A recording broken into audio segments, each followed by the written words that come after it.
U bizni 53 yil kutdi. Qaytishimizni juda uzoq kutdi. 1972-yil.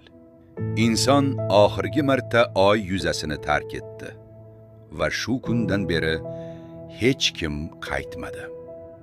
Lekin hammasi bundan oldin boshlangan edi. 1969-yil.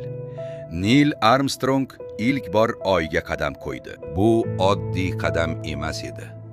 Bu insoniyat tarixidagi eng buyuk sakrash edi.